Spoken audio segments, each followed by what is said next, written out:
Hi, this is Reg Athwal, and welcome back to our channel. For those of you who are new to our channel, welcome to one of our show series called Family Business Experts, where I get a chance to interview a global expert and authority in their area who can give us their ideas, words of wisdom that can help us at either a family level, business level, or ideally both. So let me give you a formal introduction for our guest today. Our guest is one of the most experienced speaker bookers. And for those of you thinking, what does that mean? We'll let you know in this interview. Experienced speaker bookers in Europe, having held senior positions with two of Europe's leading bureaus. That is CSA Celebrity Speakers and the London Speaker Bureau. Named by the New York Times as the only international speaker bureau. And in 2007, she founded her own multi-million pound company. It's an international brand now. And in the last 20 years in business, she has worked with major celebrities, the who's who, including Neil Armstrong. Can you imagine, the first man on the moon, through to people like Richard Branson, so Richard Branson, the business billionaire, just to name a few. In 2018, she added a training arm to her business and now works with speakers, helping them to be, I love this, speaker bureau ready. Can't wait to ask her questions around that. So on that note, please welcome on our episode today, Maria Franzoni. Welcome to the show. Maria, how are you doing in hot London? It's very hot London. Yeah, it's rare to say that, isn't it? I'm It's catching up great. with Dubai. Yeah, almost. Yeah, yeah. I don't think we'll ever have your great air conditioning. Well, you never know. If this carries on year in the UK, I think everyone's going to start installing AC systems. Absolutely. Anyway, thank you very much for having me. It's a real pleasure. How many speakers have you worked with over the years? Do you know, I wish I'd counted, actually. That's such a good question. I don't know. I never counted. In the thousands. It will be In in the thousands. Yes. And for people who have no idea what a speaker bureau is or a speaker booker, could you educate our viewers, please? Just the basics to begin with. And to be fair, Reg, before I started working in a speaker bureau, I didn't know what it was. I'd never heard of it. You don't study and say I'm going to start working in a speaker bureau. So a speaker bureau is, although we're called speaker bureau, we actually serve clients, usually corporates, businesses, governments, and we help them to source speakers, experts, advisors for their events, whether they are internal, whether they're online, whether external. It might be board meetings. It can be a whole range of things. But so we are a matchmaker, if you like, Yes. and we're sourcing the best minds in the world for our clients. And that could be all types of platforms. Yeah, we're talking business conferences, non-business type events as well, entertainment, all sorts of different parts of the speaker bureau industry, isn't there? There are all sorts of parts of the speaker bureau industry, and certain speaker bureaus specialise in different areas. And the bureaus that I've worked with are more about the business side of the industry, but there are others who are really excellent on the entertainment side, and that's not really our area so much. We dabble in that every now and then, but it's not our area. So before we get into deep diving into some key questions here about learning about the speaker bureau industry, working with speakers, what makes a great speaker, and so on, I'd like to just link this back to your experience with CSA Speakers Bureau and the London Speaker Bureau, where you still hold a license. And I think there's an interesting story there, isn't it, about being a top performer in a company, but then still being associated with them. So how did that work? How does that work, and what happened there? Well, I suppose, Rich, like many business owners, I'm a bit of a control freak. Me Or is that too. just me? You too, Me yeah. too. Yeah. Yeah, and I like things done a certain way. And I'm an ex-management consultant as well. So I worked many years with London Speaker Bureau and helped to sort of shape a lot of the things that are still in place now, which is wonderful. And the company grew and grew and grew. So every time I then wanted to make a change or suggest something, it's a lot harder to turn around a huge tanker than it is a smaller ship, which or a small boat. And so you then have to have buy-in as well from everybody. And I thought, well, actually, there's things I want to do, and I want to do things differently. And so I approached the founders of London Speaker Bureau, and I said, listen, I want to go out on my own. I want to do my own thing. I've had my own business before. I want to go and do it, but I want to talk to you about it. And they said, listen, we do not want you as a competitor. which is Yeah, very nice. very direct. Yeah. Very direct. We do not want you as a competitor. However, we don't want to clip your wings. We would like you to run your business, Mm, have your own branding, do your own thing, but be part of our network. And it was the best decision all of us took, because for me, as a small team, my small team, we had global reach. We had access to speakers globally without having to do all of that research. I could reach out to the office in Malaysia and say, listen, I have a client coming to Malaysia, help me with a local speaker. I could do the same in the Middle East. So it actually proved to be wonderful to be part of this global network. mm. I like that. I think that's a beautiful model. I think, people are watching this as entrepreneurs, as family business owners. You've got to retain your best talent. You don't want them to set up in competition with you. So if you could find some type of model like you did, could be a license fee, could be a joint venture partnership, something that can keep that relationship. I think that is definitely the way to go. So well done in making that happen. So having worked with thousands of speakers, you have probably the best view, the most intelligence when it comes to people on the platform. And then these days we'll talk about virtually as well. What do the top 1% of speakers that you've witnessed, you've seen, you've worked with have in common with each other compared to the 99%? And I'm glad you've asked that question, because it's such a great question, and people don't think about that and think, can I do the same thing? I think there are four keys where the top 1% really excel. Mm, One is that they are totally relevant to their clients, to the market, to what's going on. Absolutely. Relevant to a paying market as well, because we're in the business of actually getting paid for the speech, because the speaking. You might not do that to get paid, but yes, totally relevant. They are known to the right people. So that doesn't mean you don't have to be a celebrity, but you need to be known in your industry or in your niche or in your area. Yeah. Then they are memorable, because think about it, thousands of speakers. How do you remember them? They yes. have to have something that makes them memorable. And finally, they are easy to work with, easy to book, easy to listen to. So they are, let's recap here, see if I can, relevant, known, memorable, and easy. Could we expand on some of those things, Maria? So when we talk about relevancy, could you give us an example? Like if we take COVID-19 pandemic situation and you've got list of all your speakers, and okay, we'll talk about doing things virtually and online, but give us an example of now what would be relevant and who you So would book and who would be in the top 1%. yeah, so people who would be relevant at the moment are people who can help businesses manage in crisis, can help businesses get back to business, can help businesses where suddenly the workforce, which used to all be in one building, is now working remotely and are disengaged and need to be motivated.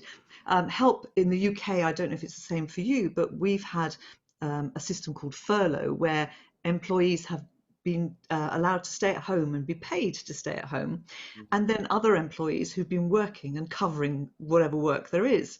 Yeah. Now that's going to come to an end. So a topic that will be relevant will be that conflict between Yeah. these two groups that come together. So I'm talking about those kind of things: resilience, well-being, all of that kind of stuff. Totally relevant. Cash flow, cash management, profitability. You could go on and on and on. There's so much there, but it's relevant to what's going on now. But all those things have always been relevant, haven't they? Or not? They are, but you need to tweak Cash them. flow, And or yeah, resilience, absolutely, or stress. absolutely. But So you, it's about yeah, positioning as well. That maybe the relevance was always there, but now it's positioned in a different way. Is that important? Positioning that topic in the right way with what's going on in the market right now. yes, and tailoring the topic to what's going Tailoring. on in the market right now, and tailoring it to the audience and where they're at. I like that. So number two was, what was it? Being known. Was that right? Known, yes, being known. If people don't What's know that? about you, What? people don't know about you, how are they going to book you?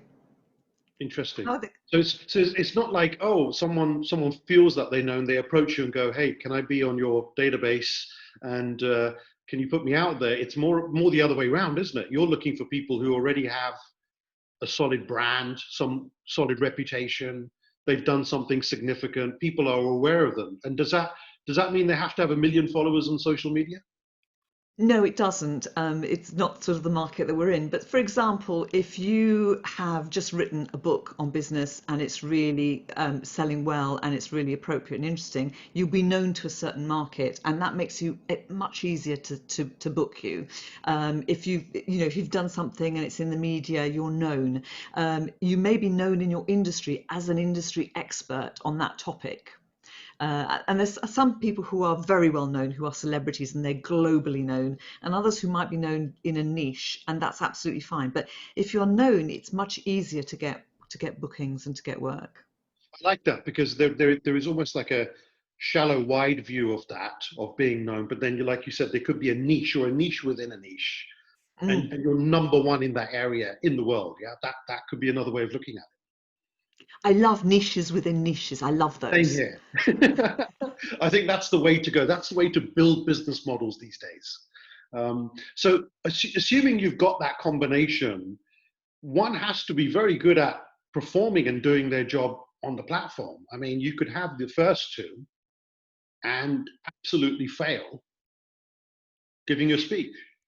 That is a given when a speaker joins a speaker bureau, that they can actually speak. And it's interesting that a lot of people think they can speak and they can't. So the easy bit, part of the easy bit, is somebody who's easy to listen to, easy to follow. It's easy to take away the value and the takeaways. And a lot of people make the mistake of not structuring their speaking very well. And if you haven't got a good structure, it's really hard to follow. Like, you have a structure for your show, for this event. You have a structure that you're going to follow, so it's easy to follow. The audience stays with you, and speakers need to do the same. Mm. So I'm a bit confused here. Really. I'm going to ask some really basic questions. So for people who don't know this world, and then we'll go to the advanced part of what you do. How do you know whether they're a good speaker or not? Well, first of all, in the old world, when you weren't that busy, you would actually go and see them speak. Yeah. That would be fantastic. In the newer world where it's really busy, you rely on video.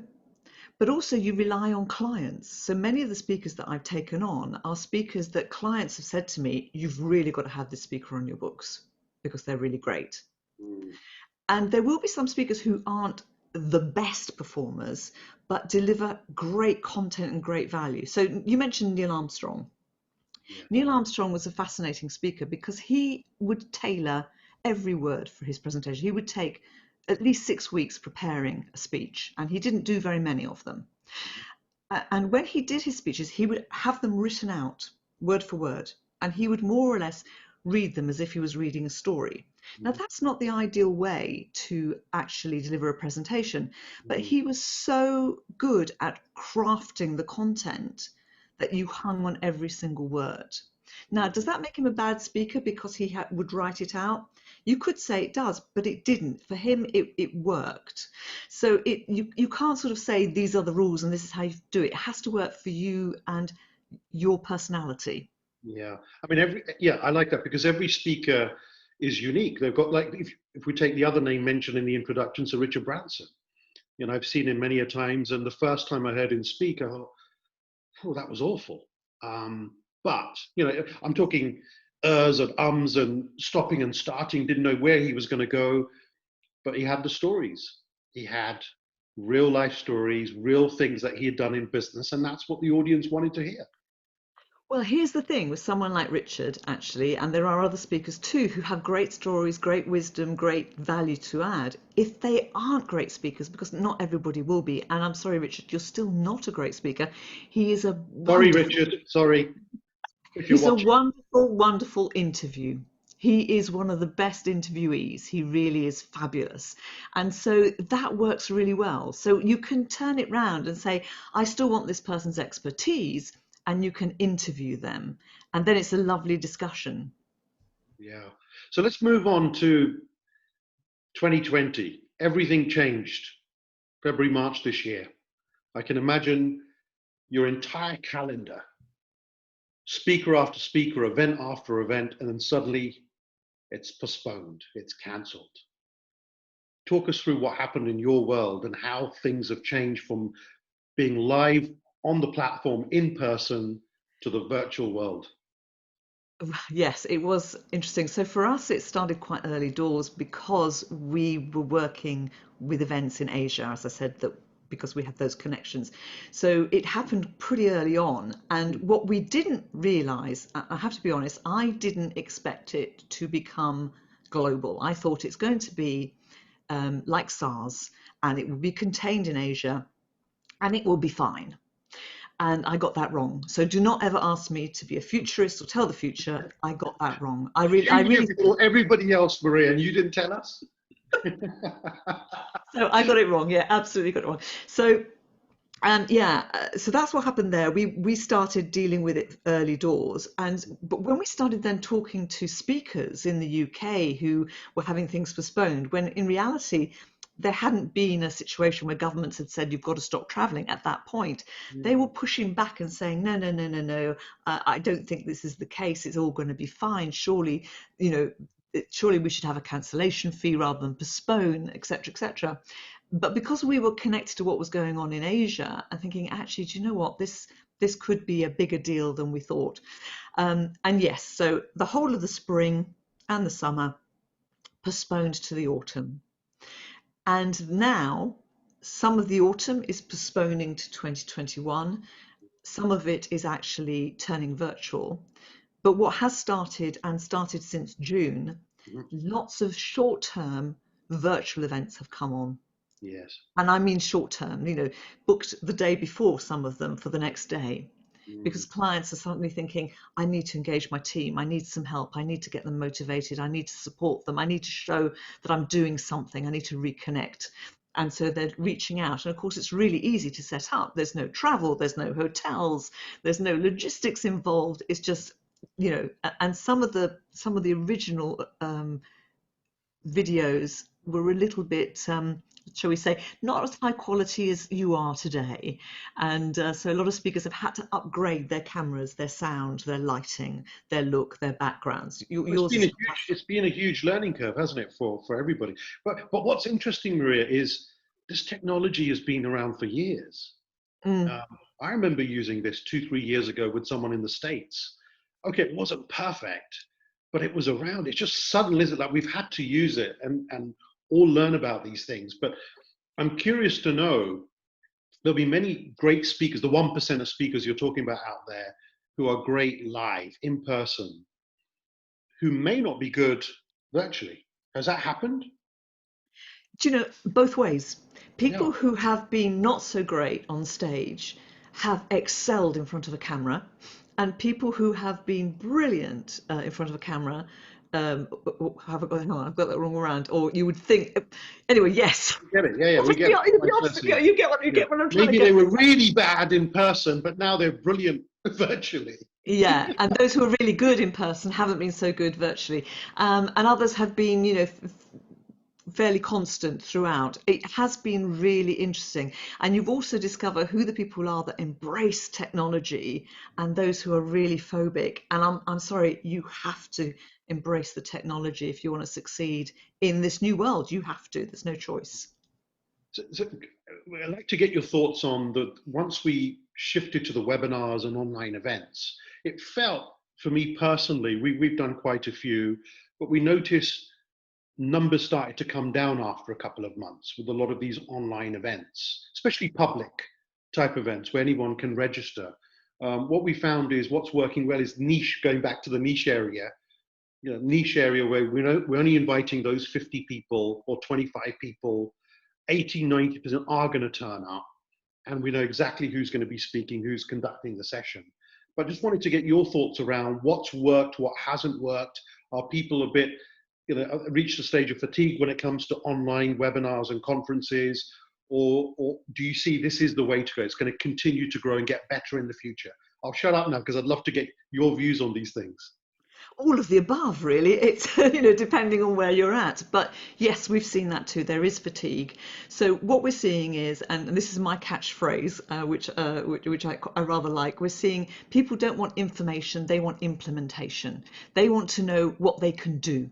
what Mm. action they can take. So it needs to be really practical. So they're not looking for the stories or just the stories. It's okay, if you're going to give me the story, give me the what I can do immediately I come off this call, this Zoom, this Substance. video. Yes, Yeah. substance. And they're also looking for specific answers to specific questions. And they're looking for much more interaction. It's Mm. not that I'm going to listen to you for 45 minutes. It's yes, you've got 45 minutes, but you've got to engage me and have me interacting from the off. Yeah. So it's different. It is quite different. So that Uh, interaction, could you give us a few ideas, Maria, of what's worked when it comes to interaction? Are you talking basically chat Q&A? Are you talking breakout rooms? Are you talking some other type of interaction of how they're using technology? What's working? I mean, do you know any of that? And if you've got a lot of people, obviously it's harder. But even the fact just asking people to do a show of hands or to do a poll, and having some variety, but having them engage. So one, you're getting some feedback and they're there, Mm. and they're not doing something else and reading their emails perhaps, but also that they feel involved and part of it, and they're not just a viewer as you would view television. Somebody said to me that they actually love the virtual because they feel they get a lot more interaction just by reading the chat. When they're presenting, they're following the chat and they can see what people are talking about and what they're doing. Personally, I can't do that. I can't multitask. But you could have somebody else potentially reading the chat and pulling out things that people are saying because they do talk amongst themselves as a group and Yes. they give you some direction and some feedback. So you just have to keep it moving and keep it people involved and engaged because they Yeah. do lose. It's exhausting. It's much more tiring than the live Oh, experience. definitely. I think the biggest mistake I made was when I did a 3 hour session. And by the end of it, there was a swimming pool in my office. It was like, wow. So timing, let's talk about timing. What's a good amount of time online for a great speaker? Are we talking 15 minutes, half an hour, 45 minutes max? Would you push out to 90 minutes? You can do any of those. You can go to 90. It depends on the topic that you're talking about. It depends on the speaker, and it depends how interactive it's going to be. So we've had situations where clients have booked speakers and said, we've got 90 minutes, but we actually only want 10-minute presentation to start with, to give us some context, to give us some discussion, and then we want it facilitated. We want to have a facilitated Q&A with Good, yeah, that speaker. There's a lot more Q&A going on. It's yeah, fascinating. yeah, I like that. And what's your thoughts on audience visible? I know I saw a clip the other day online with Tony Robbins, who's about to do one of his biggest virtual events ever, with thousands of people on this 360 screen around him. Is it good to be able to see people, or is it best to have the online webinar privacy settings in place where they can see the speaker, but the speaker can't see them? I think it depends on your personality, isn't it? Tony needs that feedback from the audience, and he needs that, and he can afford that 360. And I've seen it; it's amazing. And some speakers need to have that audience feedback. They need to see the color of the eyes. They need to see that. Others who are a bit more introvert actually prefer not to see the audience and feel much more relaxed. So I think and you've got control over that, especially if it's your event and you're running it. And I think that's quite cool. So I like to see the audience if there's a small number.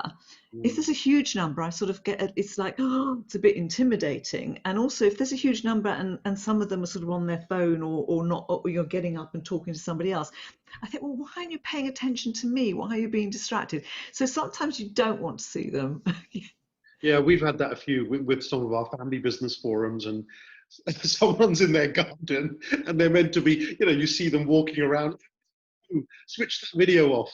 The Mm. other thing I was going to say with uh, decision makers, people that you deal with, we found with our events, 50 over the last 7 years in person live, and as soon as we went to online, because we had to, and privacy was there, so we didn't have to see them. We found that more senior decision makers were coming online to listen, and that was very interesting. People who normally would not want to come to the live events, in-person events, because they don't want to network with every Tom, Dick, and Harry and Sheila. No offense. They want that privacy. So I don't know. Have you noticed anything like that as a trend? Yeah, it's really interesting. You're absolutely right. But not only that, it's a time issue, isn't it? Whereas, you can switch into a meeting that might be 45 minutes, and it's 45 minutes. You don't have to do the travel there and back. And as you said, you don't have to stay in network. You don't have to arrive early. You don't have to stay late. But also, you've got the power to switch off if it's really not doing it for you and you're not getting what you want. And that anonymity where you aren't seen is actually very powerful. It does allow people to come in who wouldn't normally. I think it's a good thing. But it means for speakers, the people that you're working with for your clients need to up their game, because if you are going to lose people, it's not like they're in the room, 45 minutes they're going to be in the room, you've got their attention. The odd person may go to the restroom and so on, grab another coffee, but the majority are going, we're going to sit here and we're only going to move when it's time for a break. Online, that's not going to happen. If you're not grabbing their attention every couple of minutes with something, you're losing your audience. So they're gone. Absolutely. And do you know what's the most important bit is grabbing them in the first 9 seconds. And what a lot of speakers do wrong, I think, is they will be introduced by somebody else and they're on screen and you can see that they're looking at their notes or they're doing something else or they're having a cup of tea instead of either being attentive because that's the first impression you're making, or being off camera and turning your camera on as you start. That first, because people will be looking, oh, there's that speaker, what are they doing? Oh, he's talking to his wife, grabbing a cup of, do you know what I mean? And they'll be looking, oh, look, there's a cat on the back of the sofa there. That first impression is vital as to whether, am I going to give you my attention? Yes, it's a good first impression. I'll give you my attention. You can lose them immediately. Yeah, and then you've got the other type of audience member, Maria, that we've come across who does not show up on time, Oh, turns up 10 minutes into the event. So then if you don't capture their attention when they've turned up, they're also out. oh, yeah, that drives me mad, that lack of punctuality. It's sort of a lack of respect. It's so easy to arrive late online, much easier than walking into a room, isn't it? Um, So let's move into some other areas, Maria, with your business on the training side, because not only are you managing speakers for your clients, you've also now created this training arm, which I find fascinating, where you're getting people prepared, speaker platform ready, speaker bureau ready. Could you talk us through, or give us at least a few tips, maybe for an entrepreneur or family business owners, types of people we deal with, who could be listening right now, a chairman, a CEO, an executive who feels they have got a great brand, they've got a huge following, they've got thousands of employees, and they're thinking maybe it's time for me to become more visible and capitalize on this brand and become a speaker. What tips would you give? How would you get that person ready? So, first of all, I think be clear on what you're going to talk about, what your area of expertise is. I think a lot of people in business are very wide in their expertise. They can talk about so many different things, and then you're stuck because it's like, well, it needs to be. We talked about niche. Again, it's niche your topic, and go deep into your topic rather than going wide and general.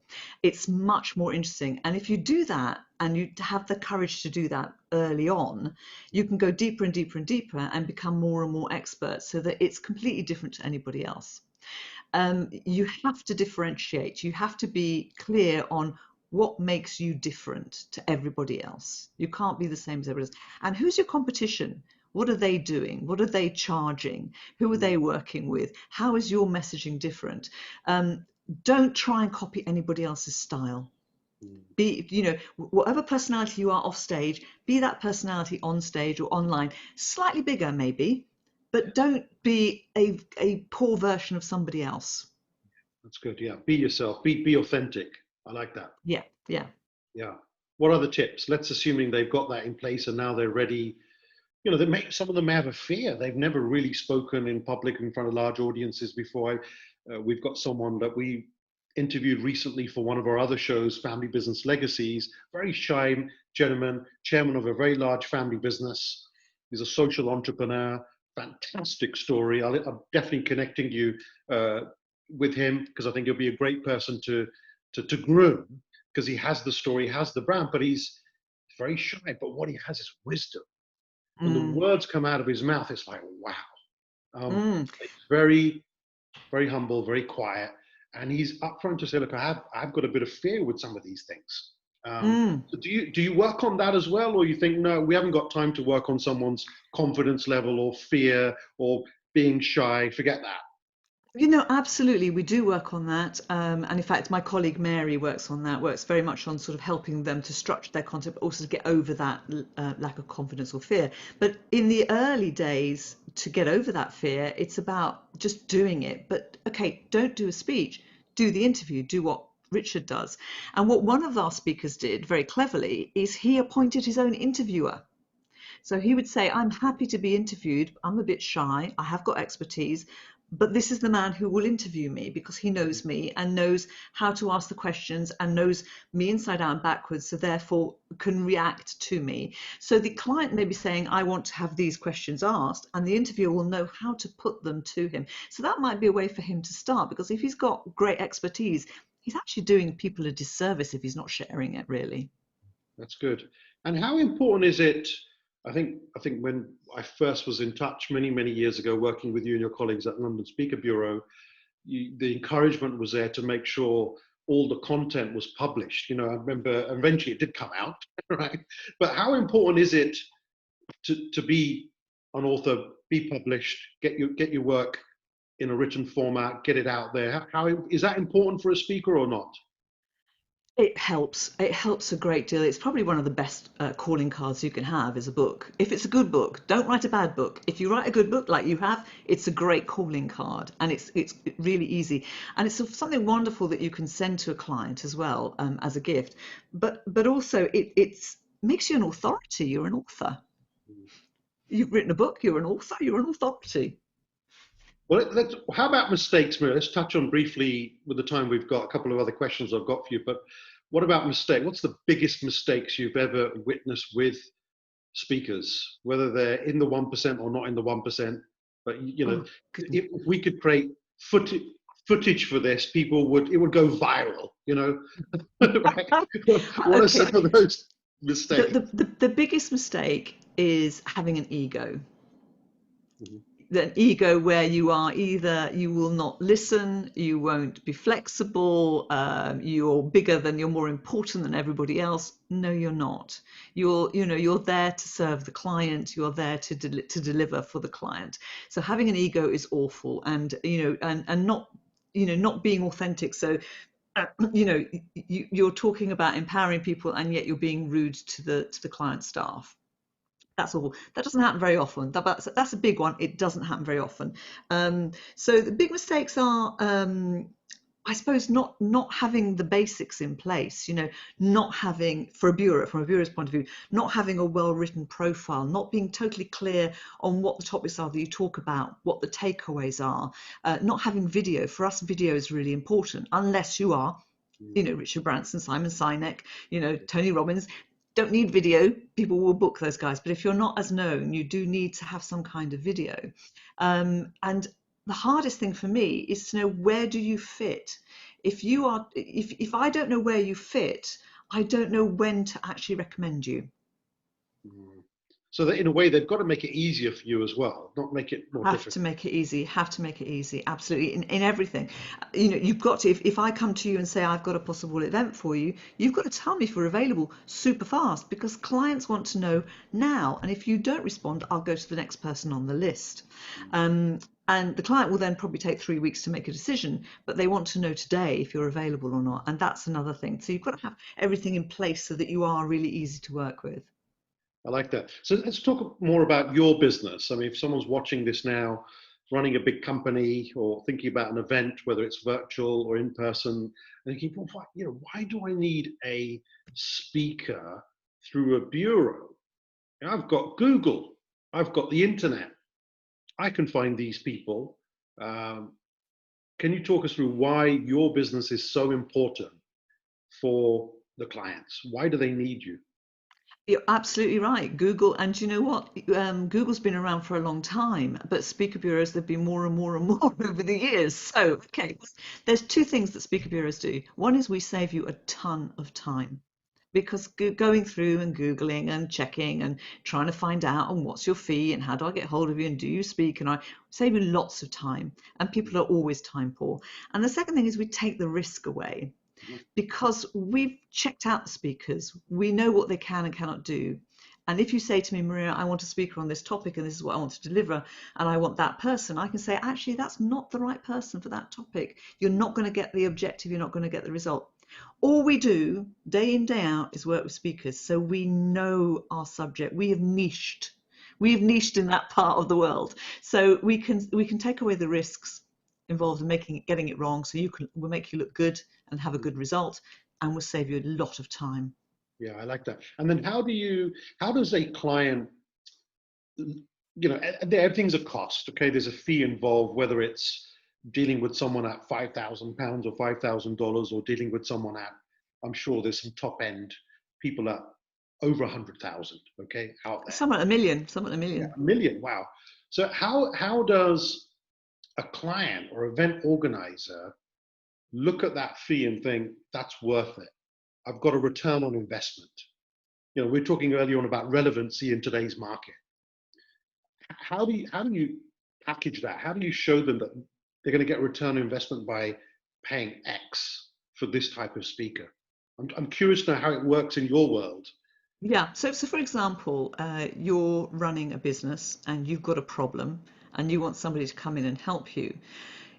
You may well have a budget in mind, but isn't it wonderful to say, I could have the top person who has done this before and solved it and come in and save me a ton of time and lots of mistakes, and actually give me that solution. Mm. Or you can get somebody cheaper and not get there.